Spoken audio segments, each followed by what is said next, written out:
I've spent a career cooking Indian food and really teaching everyone how to get real flavors into their food. And I felt that the supermarket really didn't reflect what people were looking for anymore. So I wanted to bring out a range which was really easy and convenient for people who didn't want to scratch cook, but also really delivered on authentic flavor and layers of flavors. So Indian food is layers of flavors, all kind of cooked and comes together harmoniously. Best chicken soup ever.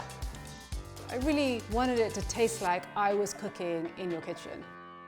So as an Indian, how we really cook is we look at what's in the fridge and we decide what to do with it. So whether we have some leftover vegetables or some leftover meat, we throw them into a curry. It's just the easiest way.